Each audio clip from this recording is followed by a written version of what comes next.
Are you guys seeing this? We made it.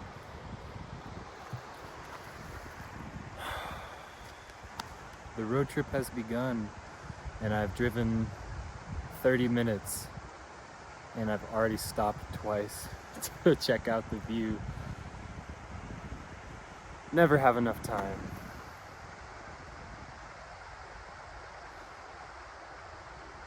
I could spend a whole lifetime at each one of these spots.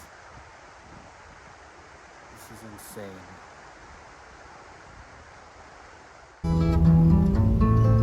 Famous but a fruit tree, so very high. A much updated ruin from a much outdated style.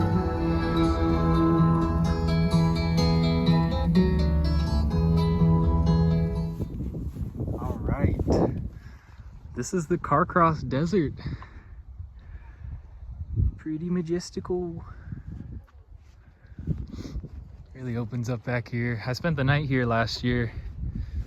I don't think you're technically supposed to drive back here, but I wasn't gonna make the border crossing before they closed. So I just drove back in here a little ways, and I think I slept in those trees, like right there. But got the board out. We're gonna give this a shot. Okay.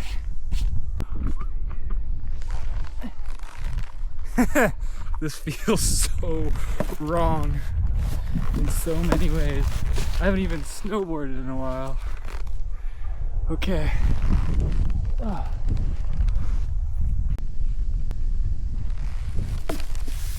Ho ho! Yo!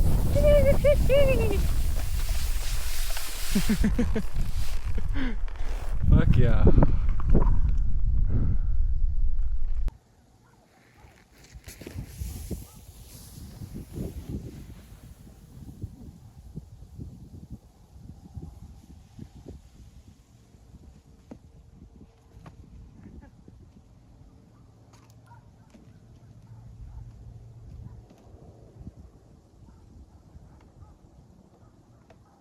I'm gonna hit this tree run right here. We'll see. It looks pretty rough and pretty wet in there.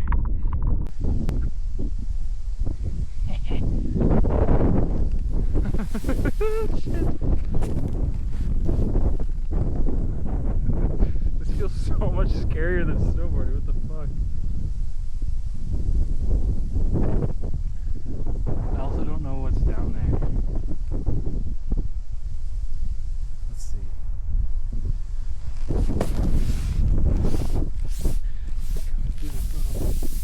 Crack right here. I can't turn. Holy shit! Yo!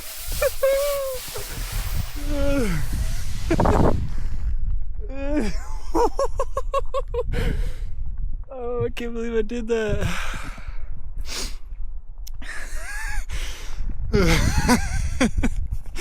I kind of want to do it again. Last one for real. Check out this fucking view.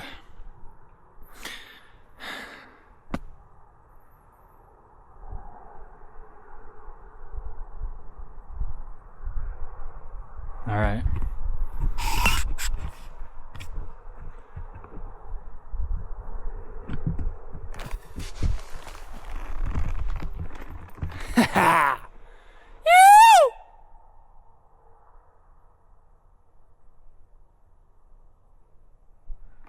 Love me a good echo. All right. Let's do this. Maybe. Oh, there we go. Come on. Yep, there it is. Yes. Yeah. Ah. Let's go down this way. Oh. Well.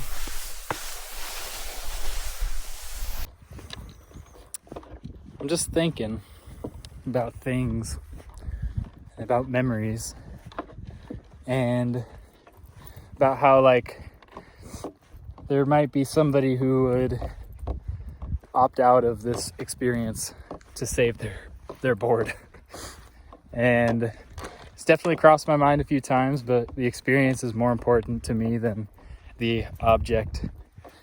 And I realize also that the memory is just as impermanent as this snowboard is.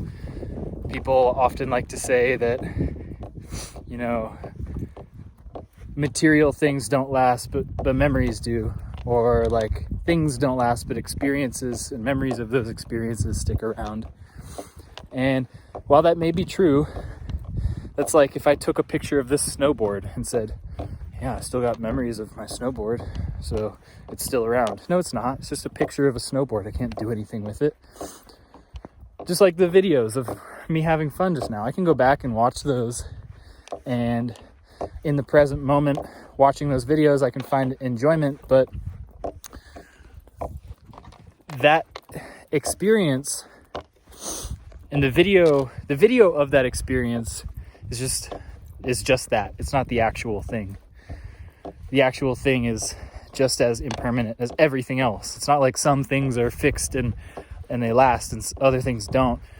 No, it's just we're too small to see the bigger rhythms, and nothing lasts.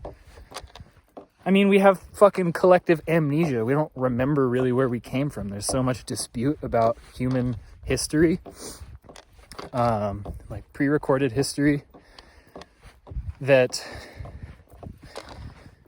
anyway, take a picture, it'll last longer. Yeah, sure, but it's just a picture. And soon the picture will disintegrate also. So just be present.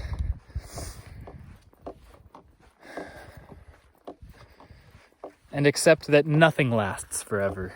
Not memories, not objects, not stories, not experiences. That's all for now. I just finished up at the hot spring, and I'm here at the campground poaching a site. I'm so tired. It is almost midnight. All right, it's day 2 of the road trip. I woke up here at this campground by the Nordic hot spring. Successfully poached a spot. I don't think anyone gives a shit. There's nobody here. I almost shit the bed this morning when I woke up. I thought that I had missed my ferry. I'm not even supposed to catch a ferry today, but I woke up, checked the time, and it was 8:17, and I had a heart attack because for some reason some wires got crossed in my brain, and I thought that I was supposed to catch a ferry today at check in at 5 and leave at 7 or something, you know. I like thought that I had missed my ferry by an hour, and then I was gonna have to rearrange my whole road trip, but I'm fine. It stressed me out big time though. It's taking me a minute to readjust and get my day off to a better start. Just got some water hot, making some bone broth.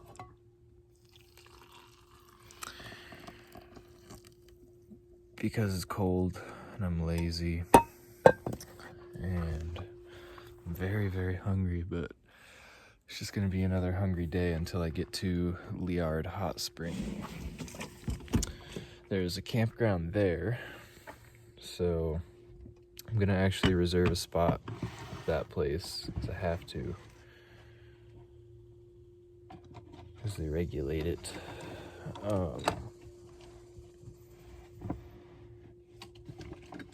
And yeah, I should get there pretty early, have the whole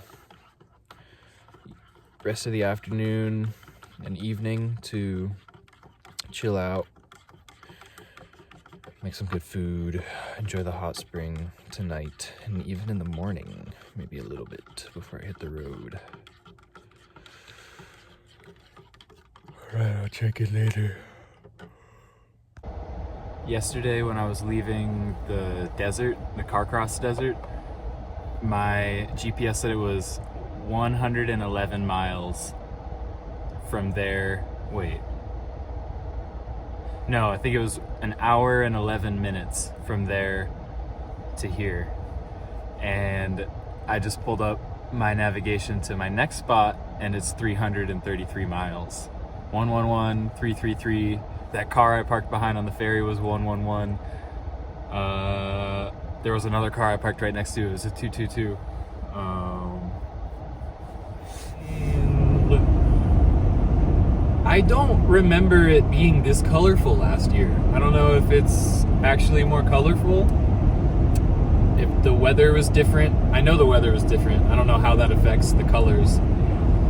But it's oh so poppin'. Everywhere I look, all of these yellow alders sprinkled throughout the dark green pines. Man, oh man. It could be that it looks different. It also could be that I'm seeing more. I find myself feeling much lighter now that I've accepted I carry my burdens with me. You know, I in the past get so entangled in transitionary periods, and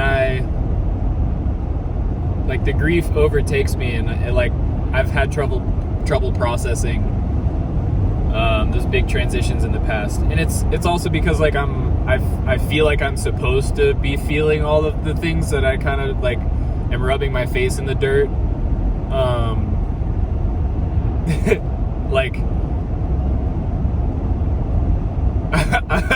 I don't know, it's pretending to be lost,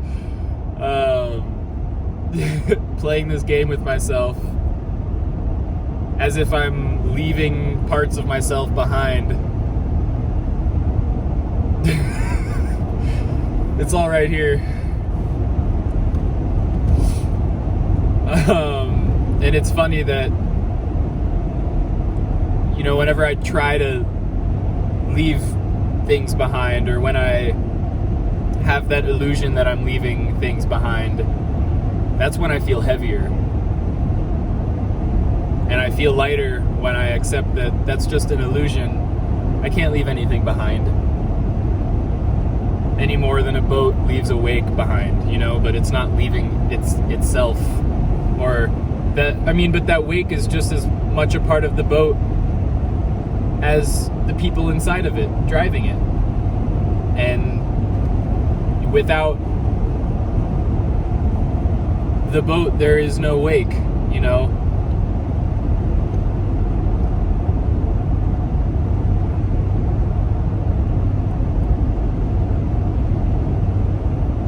I don't. Do you know? Because I don't. I know I said sprinkled, but this whole fucking hillside is just golden. Oh my god, it's fucking sparkly. The way the sun is glistening off the leaves.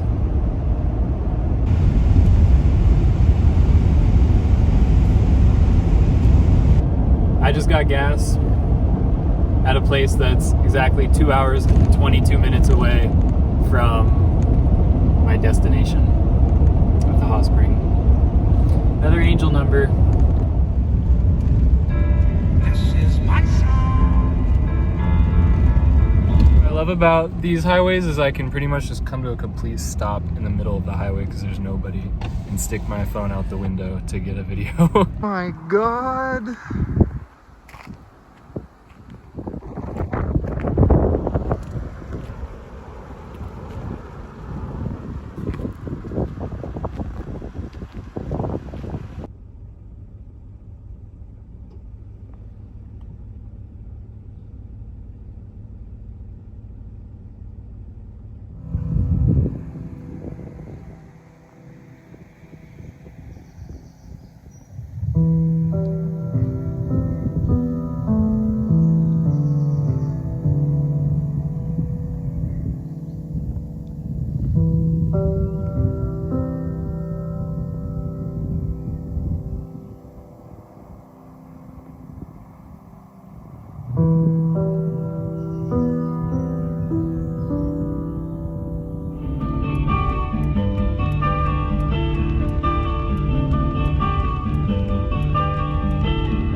sweet sounds of nature.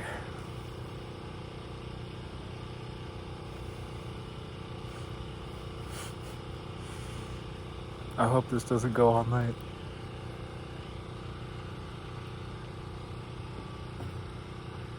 I'm eating bagels and Gouda, the spicy salami. And I'm about to go to the hot spring. Alright, day number 3. Last night was kind of disappointing, honestly. A bunch of kids were partying at the hot spring, being loud as fuck. But I did get to hang out with some fun old Canadian people singing John Denver. It's almost 8 in the morning, and it's a beautiful, freezing morning. The lady who checked me in said it was supposed to have gotten down to around 30 Fahrenheit last night. So I'm just getting warmed up, drinking some hot bone broth, getting ready to put my cold, wet underwear back on, because I'd rather do that than have 2 pairs of wet underwear. I don't have a lot of space. 2 pairs of wet underwear is too much.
This is the same little hole that I sat in a year ago.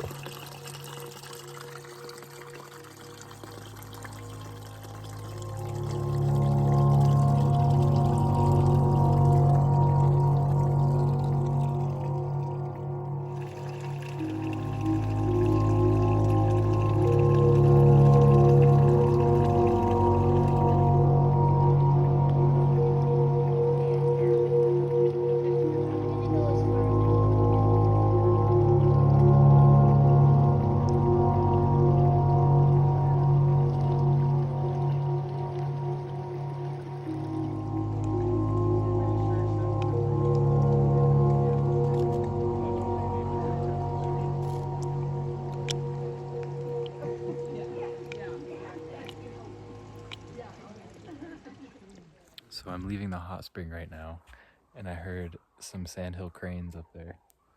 And I noticed that they're catching an updraft. They came and circled up, and they did a few spirals, riding this thermal air current higher into the air before they carry on their migration. And it's fascinating to me that even though they're up in the sky, the cranes still come here for the same thermal qualities, similar thermal qualities that the humans come for at the hot spring.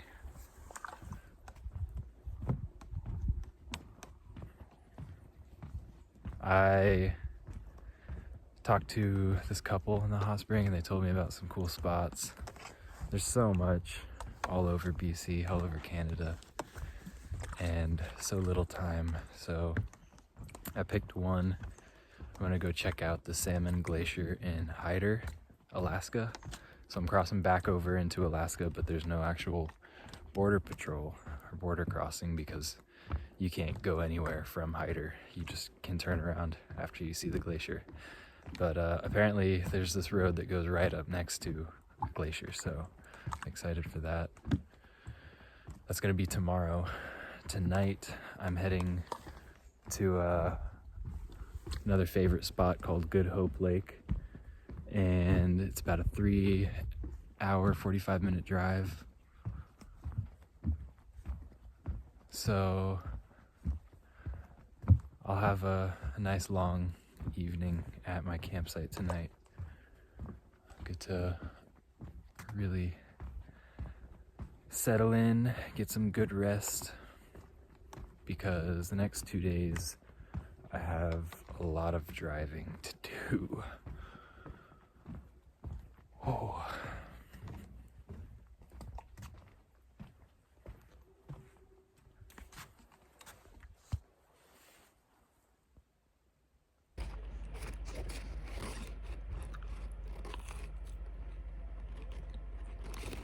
I always see so many angel numbers when I'm on the road. I just sat down in my car to leave and pulled my phone out and it was 1:11.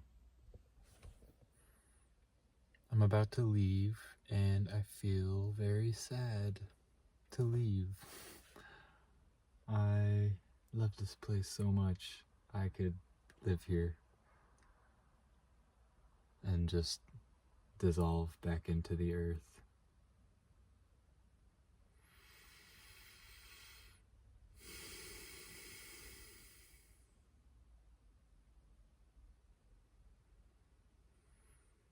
I ask myself what I think that I'm losing by leaving here. What do I think, what am I leaving behind?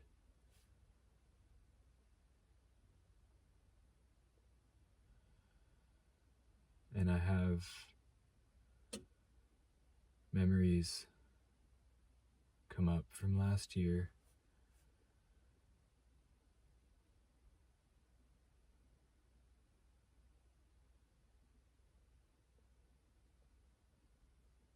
It's hard to describe, but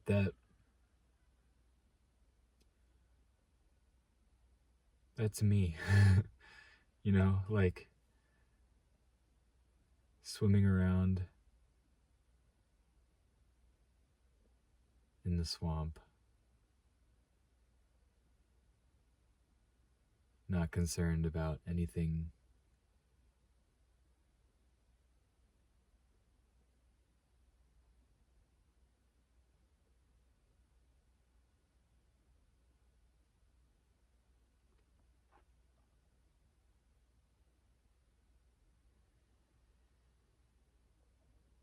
I've got to keep on moving.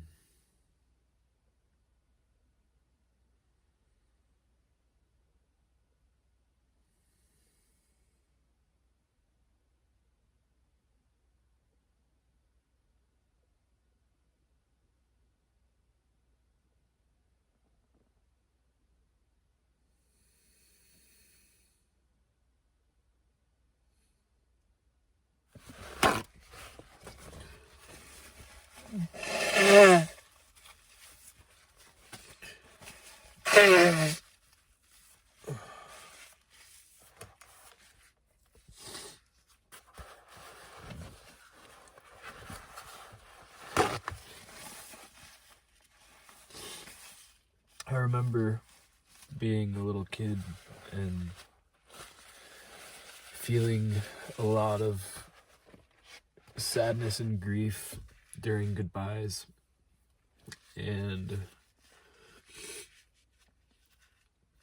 whenever it would come out, the people around me didn't know how to help me navigate that grief.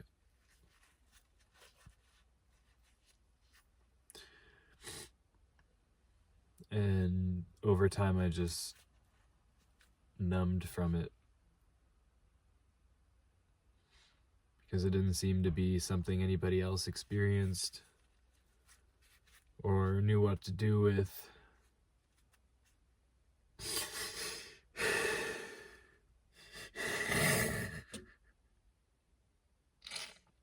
It's like the same time on my trip last year that it all came pouring out.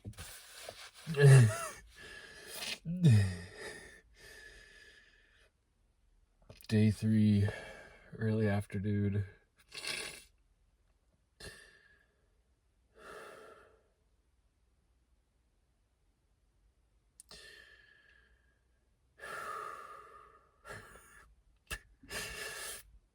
I'm surprised I don't see it coming by now.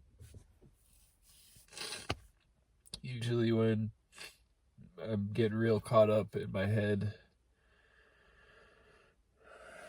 it's because I'm distracting myself from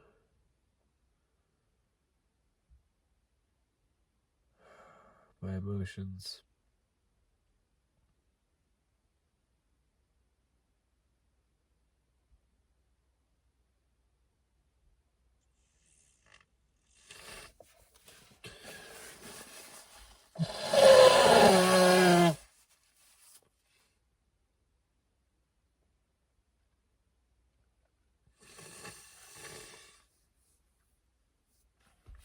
Okay. Can't stay here forever. I've got to keep on moving. Bob Marley said that. It's funny how far I have to travel to discover parts of myself that have always been right here within me.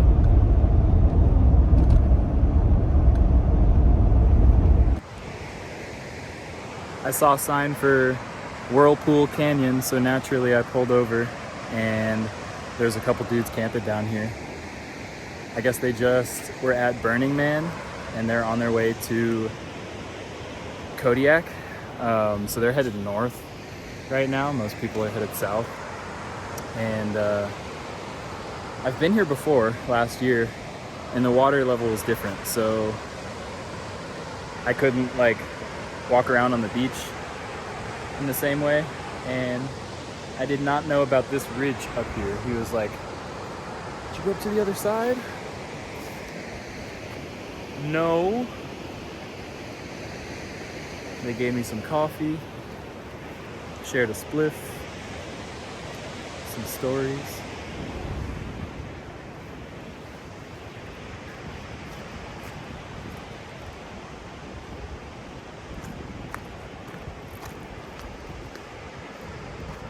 This shit is crazy.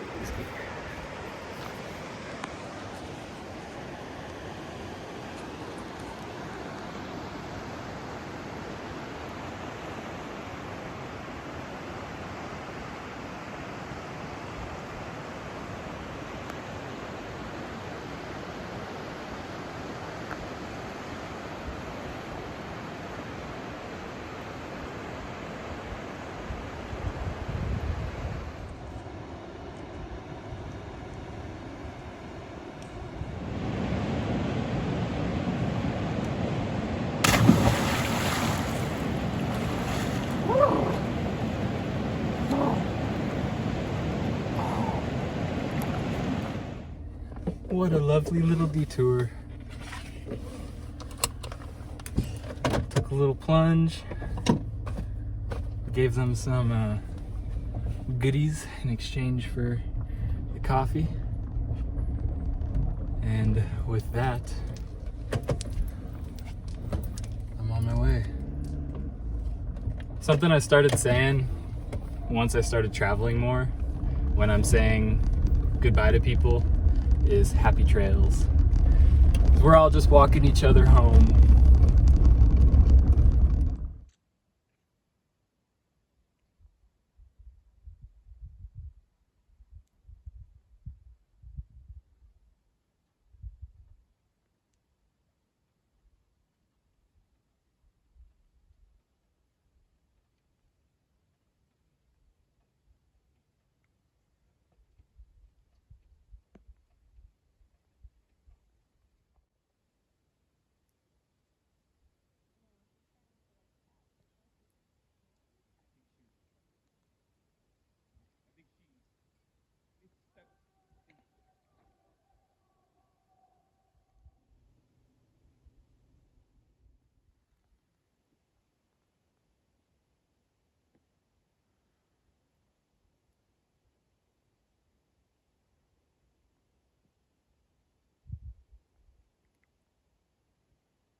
I knew this was gonna happen. I left my pot soaking in this little shelter because I burnt my rice onto the pot last night. I couldn't get it off. And it's fucking frozen.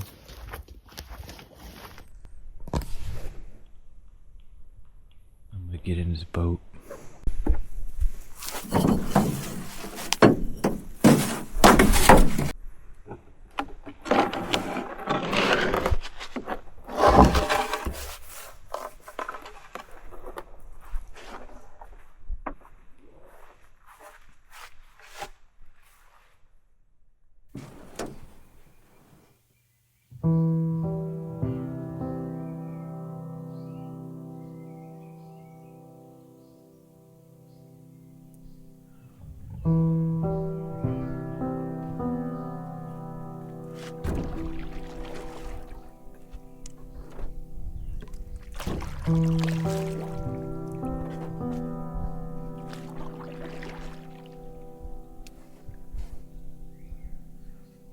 This water's so clear.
The sun's coming up over the mountain, so I'm gonna play a little sunrise diddle.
Did you know 90%, I think it's 90% of the world's jade comes from British Columbia?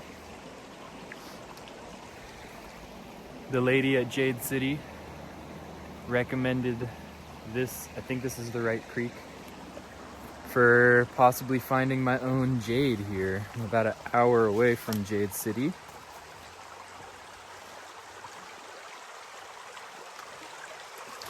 Whew. I don't even know if I would be able to tell if it's jade or not, because before you like tumble it and polish it up, it just looks like kind of just like a rock. So we'll see if I can find anything.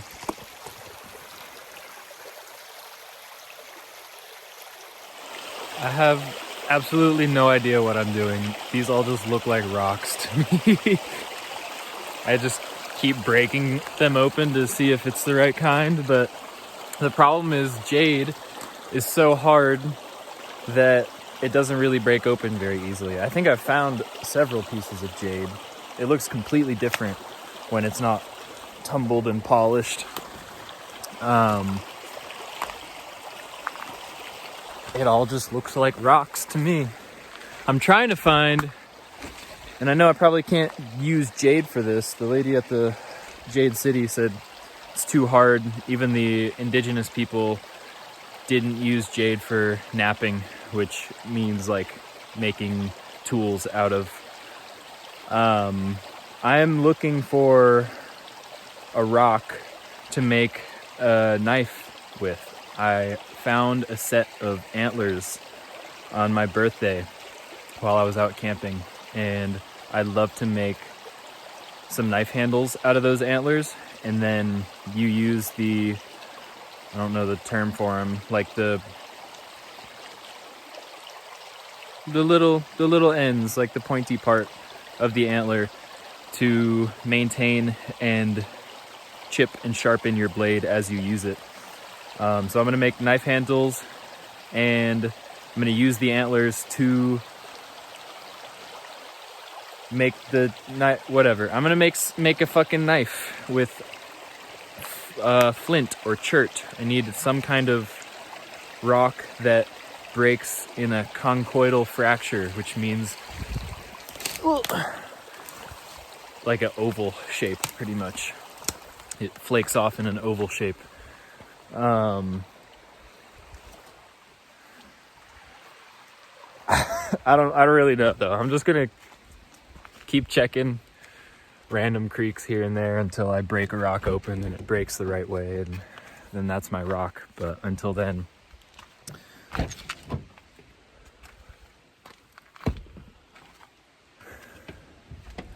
I'm just banging rocks together, squatting next to the creek. I'm officially in uncharted territory for me. I have been everywhere else before on this trip so far, except for this way.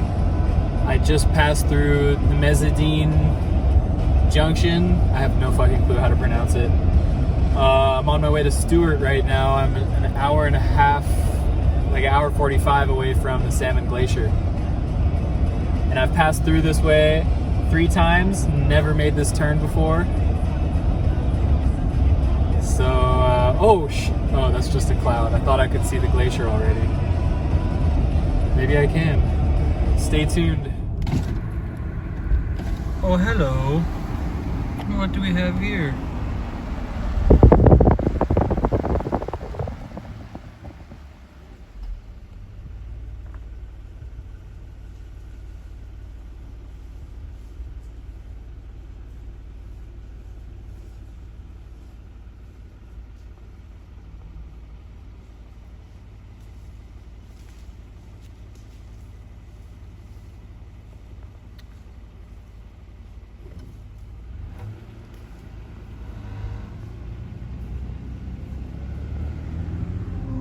I found the glacier! I found it!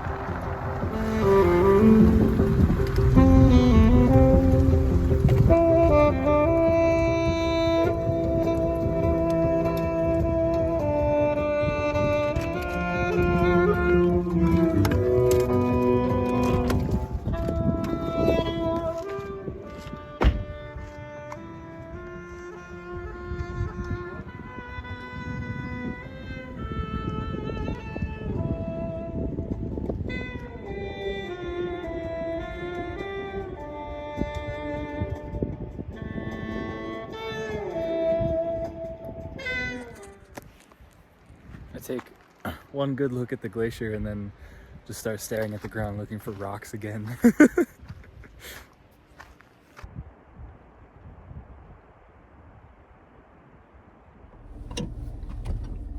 Well, that evens it out a little bit. Total time spent looking at the glacier, 4 minutes.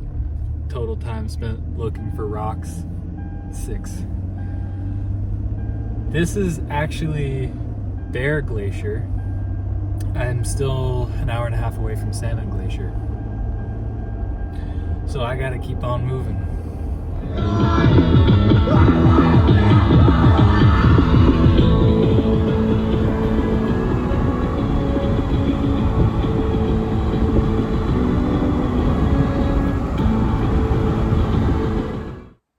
I made it to Hyder, Alaska. I'm at Eagle Shadow Campground. I'm really tired,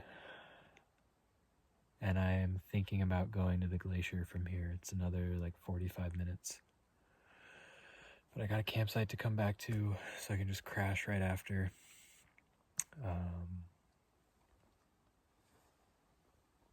Yeah, I don't know if I should go tonight or tomorrow in the morning. I'm just kind of cleaning up my car for a sec and having a snack. I decided I'm gonna stay in tonight.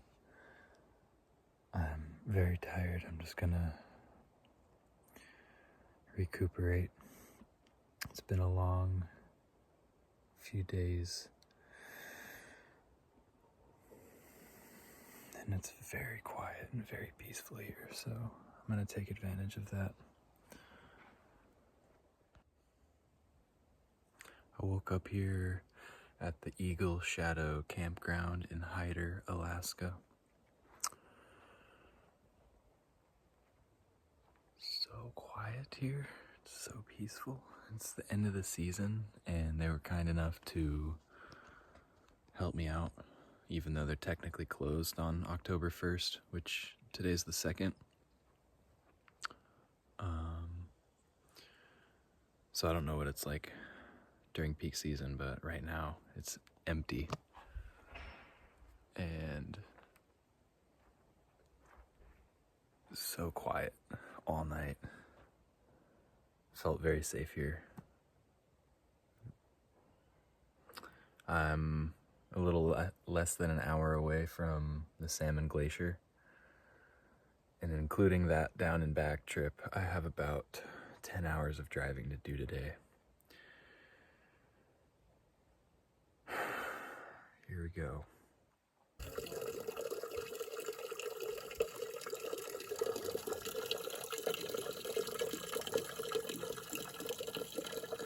Okay, day number 4.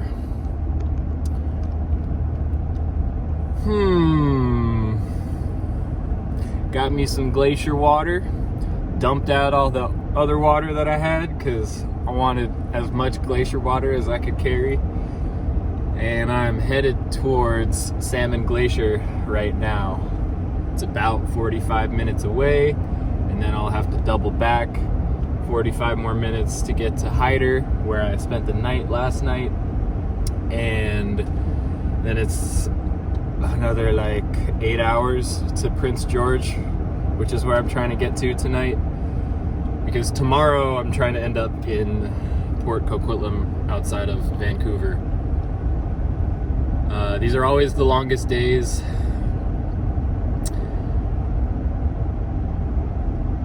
I'm kind of getting in the flow now though. Yesterday, time went by pretty easily. I won't say fast or slow, just easy. It's like it's not a factor, you know. Oh, check that out.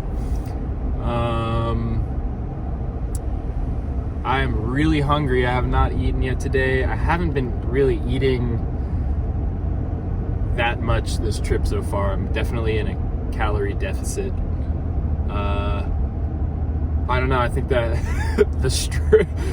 all the cortisol, all the stress from being underfed gives me some kind of energy. But I prioritized my morning routine this morning over eating and just kind of took my time with that. Did a little bit of movement, a little bit of breath work, a little bit of meditation, and Just gonna be snacking on some dried mangoes and some cannabis while I head to this glacier. I kind of regret staying at that campground now. I'm seeing all these turnouts out the road here. I could have just slept anywhere for free instead of paying $30. But then I wouldn't have gotten glacier water, so... Oh!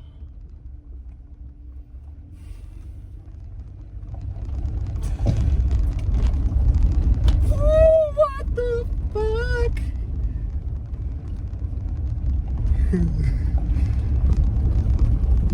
Oh, here's a turnout.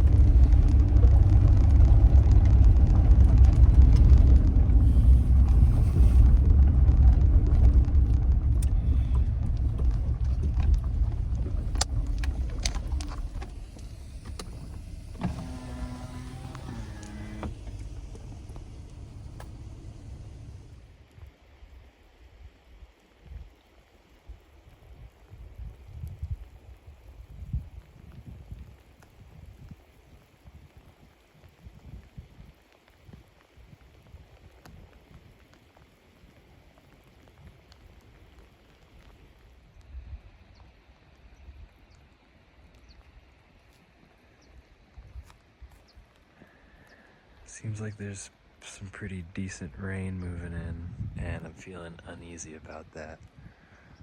I also have 9 hours of driving ahead of me, so I think I have to move out of here.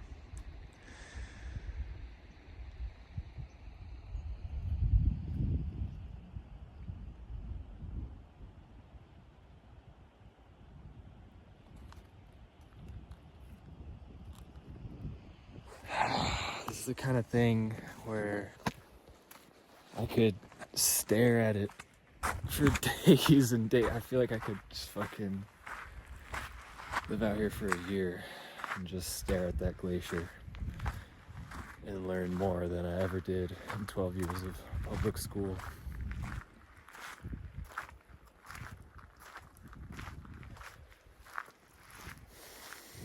But I have to keep moving. I got nowhere to be. It's gonna be one of those days.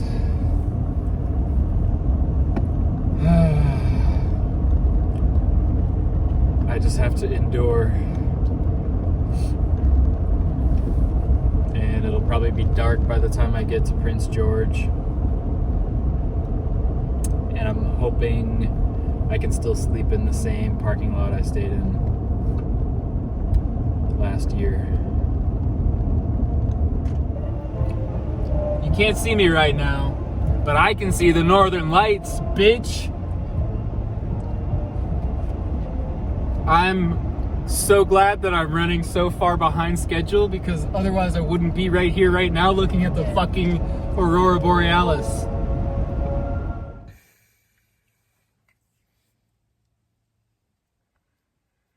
I made it. I drove 10 hours today, and it is like almost 11:30.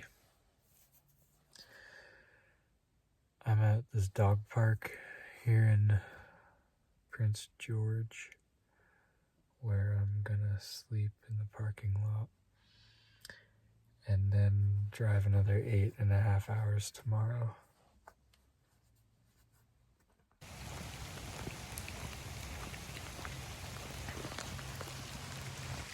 Pretty wet this morning. I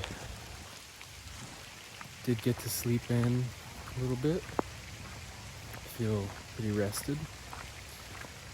Just walking over to this restroom to take care of some morning business. You can take me out of Hoonah, but you can't take Hoonah out of me. Got my extra tufts. My Hoonah hoodie.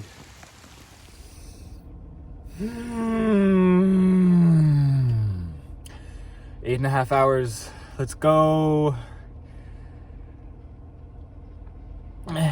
It's day number 6 of being on the road, I guess. I don't know what happened to day numbers 4 and 5, but I was just spent like 5 minutes trying to count it out and figure out what day it is and how long I've been driving. Yeah, long day today, but after today, I won't have to be doing much driving for the next like 5-6 days after that. Oh, I met a 3-legged dog this morning. He came right up to me as I was getting ready to go.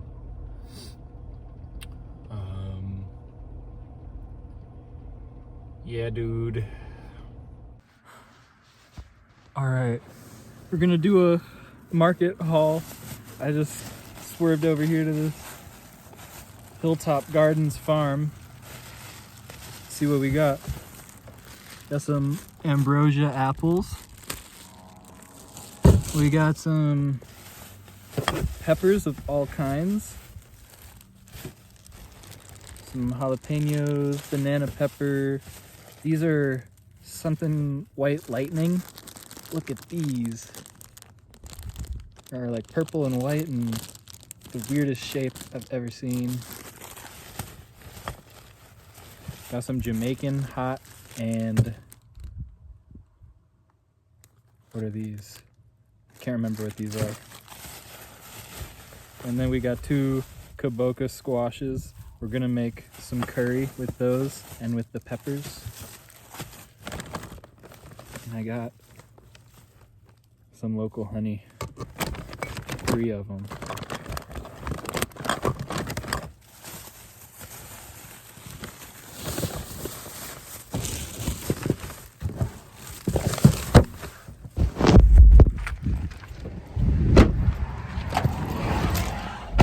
I love getting this kind of shit for my friends way more than getting like normal souvenirs. I'd much rather get some fresh apples and just give my friend an apple or a jar of honey than some freaking t-shirt or postcard or something.